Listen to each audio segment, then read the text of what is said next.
Assalamualaikum saudara-saudaraku semuanya dimanapun berada. Pada kesempatan ini saya ingin menampilkan cuplikan ceramah dari Syekh Ali Jabir almarhum. Semoga cuplikan ceramah yang berjudul Sedekah Hebat Tak Harus Dengan Uang dapat bermanfaat adanya. Assalamualaikum warahmatullahi wabarakatuh. Ini ada satu rahasia. Orang-orang kadang berfikir sedekah itu harus dengan uang. Belum tentu. Bisa sedekah uang belum tentu diterima. Tapi ada satu cara bersedekah tapi bukan uang. Apa itu? Saat kita berduduk sama istri sama suami, berikan suapan makanan. Faham gak? Jadi istri lagi duduk samping kita ya. Ini bapak-bapak ya. Istri samping kita. Kita pas lagi makan, salah satu suapan kita bukan untuk mulut kita, tapi untuk istri. Keberatan gak?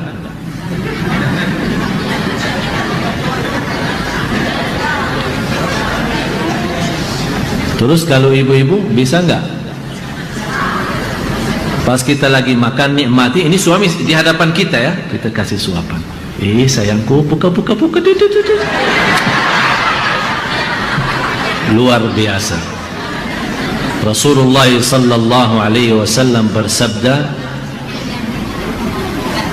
"Wa luqmatun fi imra'atika sadaqah." Suapan di dalam mulut istrimu sedekah. Allahumma salli ala Sayyidina Muhammad. Tidak ada sesuatu yang menuntuh hati dan menenangkan. Sudah disampaikan oleh Rasul. Katanya orang barat yang romantis. Rasul kita sallallahu alaihi wasallam. Pagi bekas minuman istri kita, kopi, teh, apa itu jus kita megang ini. Manis sekali. Kenapa manis? Saya tidak pakai gula. Ini gara-gara bibirmu ya. Subhanallah. Menyuntuk. Tapi nawa itu apa? Sedekah.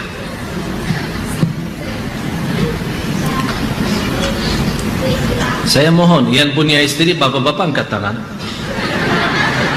Semua yang punya istri angkat tangan. Angkat tangan, jangan malu. Kok malu gini-gini? Angkat tangan. Saya kan tadi yang punya istri satu bukan dua kan? Udah angkat tangan, jangan malu. Udah mulai malam ini kita rubah semua sistem kita.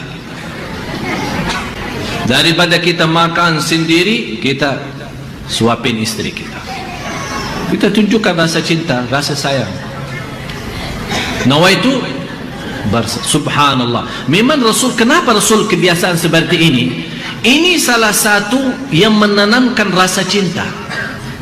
Mohon maaf, biar bapak-bapak sudah 80 tahun ini masih berlaku, boleh kita lakukan. Sebaliknya ibu-ibu yang merasa tidak punya suami, ada orang tua, salah satunya atau dua-duanya, suapin orang tua kita. Tunjukkan rasa cinta. Subhanallah, coba bapak ibu, kalau kita bisa mengamalkan sampai menjadi sebuah kebiasaan, sungguh akan merasa kenyamanan dalam batin kita luar biasa. Dan mohon maaf saya menyampaikan hal itu bukan karena bersabda Rasul, tapi saya harap apa yang saya sendiri rasakan, sungguh bapak ibu saya ingin anda semua rasakan. Lewat menenangkan hati orang tua, lewat menenangkan istri kita dengan suapan, luar biasa itu. Atau apalagi megang gelas berdua ini gantian, luar biasa. Gantian tempat tidur kita, subhanallah. Ini sebenarnya bisa dirasakan. Mohon maaf, selama saya di Indonesia 4 tahun, 90% masalah masyarakat di Indonesia karena rumah tangga. Saya membuat 2 buku kecil sekali, buku saku. Belum diterbit, insyaAllah mudah-mudahan dalam cepat. 20 kesalahan suami terhadap istri yang perlu diperbaiki, 10 kesalahan istri terhadap suami yang perlu diperbaiki. Pengalaman saya selama di Indonesia, saya melihat banyak masalah dalam rumah tangga karena hal-hal yang baru saya sampaikan sepertinya belum ada. Apalagi kalau saya mau bicarakan mandi barang, malu sih. Kok malu? Mandi barang katanya malu. Padahal biar Bapak Ibu tahu, Rasulullah pernah mandi barang sama istrinya. Faham mandi barang enggak?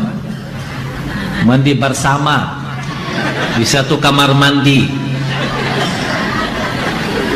sama-sama bebas, terbuka. Itu ajaran Islam kita. Kenapa? Kenapa Rasulullah SAW sampai kata Siti Aisyah radhiyallahu anha, saya bersama Rasul mandi bareng sambil beribut siapa yang mau ambil bayuna air ya. Kata Siti Aisyah, saya ribut sama Rasul siapa yang ambil duluan. Ini kenapa semua itu yang dilakukan Rasulullah SAW? Ini sebenarnya bukan khas untuk Rasul. Ada orang, ini kan khusus untuk Rasul saja. Kalau kita tidak, kita manusia, punya jiwa, punya perasaan. Kalau kita bisa menjalankan sesuai yang telah dijalankan Rasulullah SAW, akan kita sendiri akan merasakan kenikmatan dalam rumah tangga kita. Sekarang kenapa?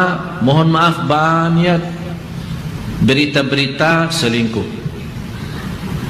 Jujur saja, banyak berita-berita dari pihak wanita dan dari pihak laki-laki. Tidak pernah ada masalah selingkuh atau masalah di luar rumah tangga itu 100% karena ada masalah di dalam.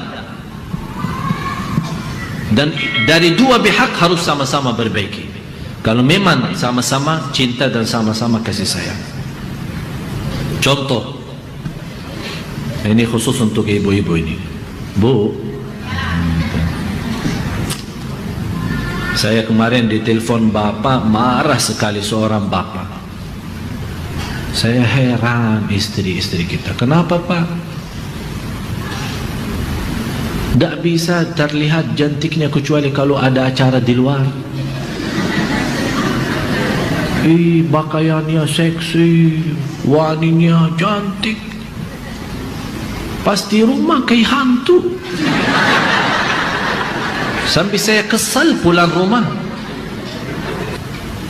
Padahal kecantikan wanita itu diwajibkan untuk suami, bukan untuk orang di luar. Malah orang yang menjantikan diri untuk acara di luar tapi tidak pernah untuk suami dianggap dosa zina.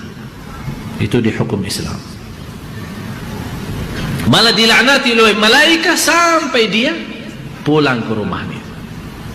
Yang berhak untuk menikmati istrinya adalah suami, bukan orang lain. Jangan orang lain melihat karena istrinya bercantik, pakaiannya manis, jadi malah pandangan orang lain. Wow. Yang boleh wow itu adalah suami.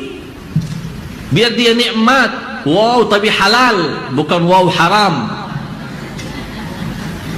Senang. Jadi mohon maaf ya, kita sama-sama harus mencari jalan yang terbaik untuk kita semua, supaya insya Allah kalau rumah tangga kita bahagia, ibadah kita enak, usaha kita lancar, semua masalah akan bisa diatasi. Bisa diatasi. Jadi di pihak kaum wanita betul-betul mempelajari bagaimana kita mensikapi perbuatan kita dalam rumah tangga kita. Saat suami marah, saat suami lagi protes, saat suami lagi pusing karena urusan kerjaan, bagaimana jangan begitu suaminya pulang malah ditambahin stresnya, malah ditambahin marahnya. Nah, harus kita pintar.